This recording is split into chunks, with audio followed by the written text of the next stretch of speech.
সবাইকে প্রীতি ও শুভেচ্ছা ইউটিউব চ্যানেল ভয়েস অফ জার্নালের পক্ষ থেকে। ইউটিউব চ্যানেল ভয়েস অফ জার্নালকে সাবস্ক্রাইব, লাইক, শেয়ার, কমেন্ট করে আমাদের পাশে থাকুন।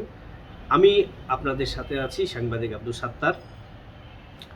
আজকে উপদেষ্টাদের প্রায় ৮ জন উপদেষ্টা যে দুর্নীতি আছে বা দুর্নীতি করছেন তারা গত ১ বছরে, এই তথ্য প্রমাণ সহ আছে সাবেক সচিব ABM আব্দুল সাত্তারের কাছে।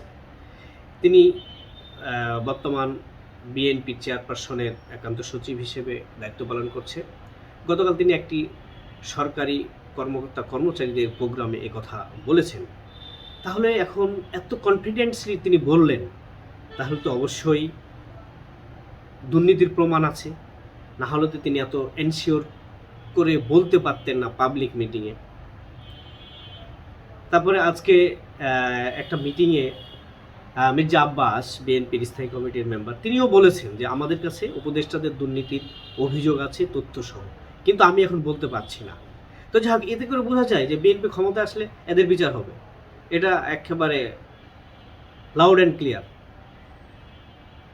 এই তথ্য প্রমাণ বলে দেয় যে বর্তমান সরকার, ইন্টারিম গভর্নমেন্ট দুর্নীতির ঊর্ধ্বে নেই, তারাও দুর্নীতির সাথে জড়িত হয়েছে। আবার আওয়ামী লীগ এই যে সামনে যে ঘোষিত ফেব্রুয়ারি নির্বাচনে ঘোষণা যে হয়েছে, এখানে নির্বাচনে অংশগ্রহণ করতে পারবে কিনা, এটা তো সরকারের বিষয়, ইন্টারিম গভর্নমেন্টের বিষয়। তারা আওয়ামী লীগকে তো এখন নির্বাহী আদেশে বাতিল করেছে, কার্যক্রম নিষিদ্ধ এখন করবে কিনা সেটা এটা দেখার বিষয়, টাইম উইলসে। কারণ আওয়ামী লীগ তো একটা এদেশের প্রায় অর্ধেক জনগোষ্ঠীর বা 30 বা 35-40% নেতৃত্ব প্রতিনিধিত্ব করে, বা নেতাকর্মী সমর্থক আছে, ভোটার আছে। এখন এটাতে অস্বীকার করে তো ইনক্লুসিভ নির্বাচন হবে না, এটা একেবারে চিরসত্য।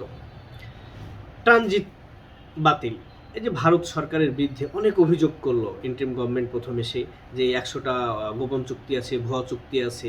তো এগুলো কই? এরা তো এই বর্তমান গভর্নমেন্ট তো 1 বছর পার হয়ে গেছে, তো কই বাতিল করলো না কেন? এটা জনসম্মুখে প্রকাশ করে বাতিল করলো না। তারপরে বাংলাদেশে অনেক নাগরিক তারা বিদেশে ভারতে আছে, তারা পুশব্যাক করছে, এটা তো স্বাভাবিক। তথ্য প্রমাণ ভিত্তিতে তারা যদি বাংলাদেশি প্রমাণ পায় তাহলে তো ব্যাক করবে, কিন্তু অপরপক্ষে ভারতীয় কয়েকজন নাগরিক আছে আমাদের দেশে, সেটা তো এই গভর্নমেন্ট পুশব্যাক করতে পারেনি। এখন আরেকটা বিষয়, আসিফ নজরুল উপদেষ্টা, আইন উপদেষ্টা বলতেন যে 26,000 কর্মচারী বা কর্মকর্তা বাংলাদেশ গভর্নমেন্টের চাকরি করে, ভারতীয়। কিন্তু কই, এখন তো উনি আইন উপদেষ্টা, তো একটা করে বের করছেন না কেন, বের করে বাতিল করছেন না কেন, চাকরি তো করছেন না কেন? তো যাই হোক, এগুলো অনেক গল্প করা যায়, বলা যায়, গাল গল্প করা যায়, বলা যায়, কিন্তু আসলে বাস্তবতা ভিন্ন। এখন তো কই, এখন তো আর সে কথা উঠছে না, বা তিনি আর কি বলছেন আইন উপদেষ্টা, আর কোনো এটা এই নিয়ে আর কোনো কথা নেই। তো যাই হোক, আর দেশের যে আইন শৃঙ্খলা পরিস্থিতি, গাজীপুরে যে সাংবাদিককে গলা কেটে হত্যা সহ আজকে সারা দেশে প্রতিবাদ মুখর হয়েছে। এই প্রতিবাদের ঢেউ কোথায় গিয়ে যে থামে, এটা কিন্তু বলার অপেক্ষা রাখে না। কারণ সাংবাদিকরা এখন বলছেন যে সকল সাংবাদিকদের বিরুদ্ধে মামলা প্রত্যাহার করতে হবে বিলম্বে।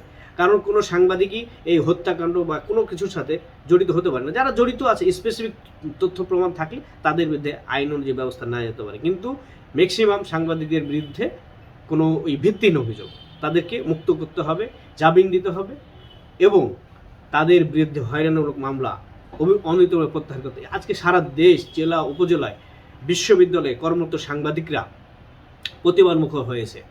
তো যাই হোক, আমি একজন সাংবাদিক হিসেবে এটাও প্রতিবাদ করি যে সকল সাংবাদিকদের যে মামলা, মিথ্যা মামলা, হয়রানিমূলক মামলা, সেগুলো প্রত্যাহার করা হোক এবং তাদের জামিনের ব্যবস্থা দ্রুত করা হোক। সবাইকে ধন্যবাদ।